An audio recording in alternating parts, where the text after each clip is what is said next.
Just think about it. The most brilliant mind in modern history wasn't special because of what he knew, but because of how he thought.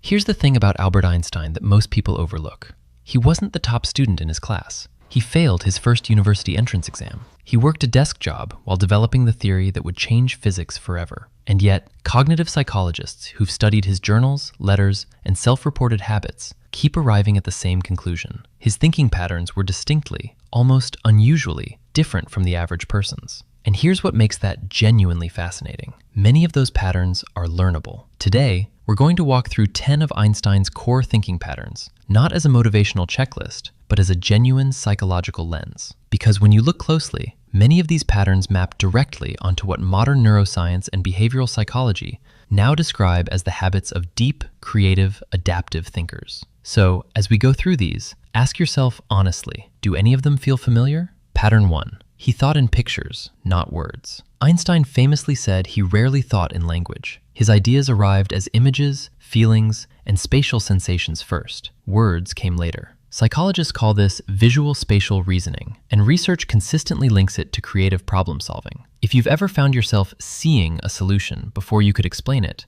your brain might be working in a similar register. Pattern 2. He ran mental experiments obsessively. The thought experiment, or Gedankenexperiment in German, was Einstein's favorite cognitive tool. He imagined riding alongside a beam of light before he had a single equation to support it. This is mental simulation, the brain's prefrontal cortex constructing hypothetical scenarios to test ideas without real-world cost. It's one of the most powerful and underused thinking tools available to all of us. Pattern 3. He combined things that didn't obviously belong together. Einstein was a devoted musician. He played violin his whole life, and he often said music helped him think through physics problems. Psychologists call this combinatorial thinking, or divergent cognition, the ability to pull ideas from seemingly unrelated domains and find unexpected connections. Studies on creative cognition show this cross-domain thinking is one of the clearest markers of original thought. Pattern 4. He questioned assumptions everyone else accepted. Before Einstein, time was assumed to be absolute, fixed, universal, flowing the same for everyone. He simply asked, what if it isn't? That question, directed at something everyone took for granted,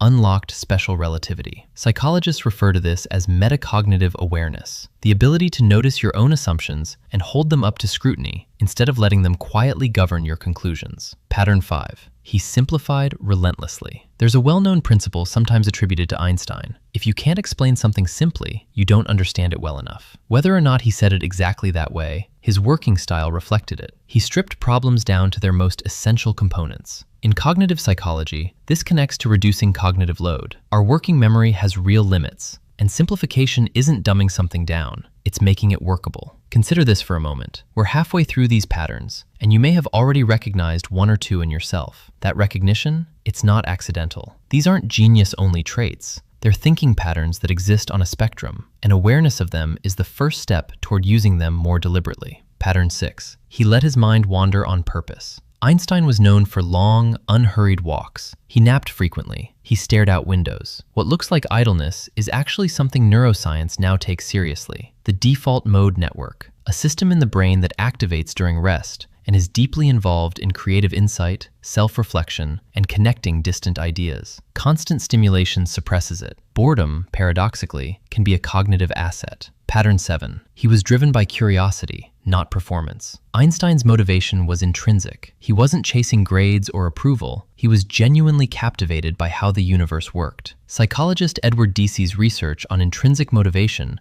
shows that people driven by genuine curiosity show deeper engagement, more persistence, and more creative output than those motivated primarily by external rewards. Curiosity, it turns out, is not just a personality trait, it's a cognitive strategy. Pattern 8. He embraced uncertainty without anxiety. Einstein sat with open, unanswered questions for years, sometimes decades, without forcing premature conclusions. Psychologists call the opposite of this closure seeking, the tendency to resolve ambiguity quickly, even at the cost of accuracy. The ability to stay comfortable with, I don't know yet, is closely linked to deeper, more nuanced thinking, and it's something most of us actively have to practice. Pattern 9. He maintained childlike wonder well into adulthood. Einstein often said that he had no particular talent, just a passionate curiosity. Psychologists who study awe and wonder as cognitive states find that they reliably expand our thinking, reduce egocentric bias, and increase our openness to new information. Most adults gradually lose this orientation as certainty and routine take over. Einstein, unusually, kept it as a deliberate posture toward the world. Pattern 10. He treated failure as data, not defeat.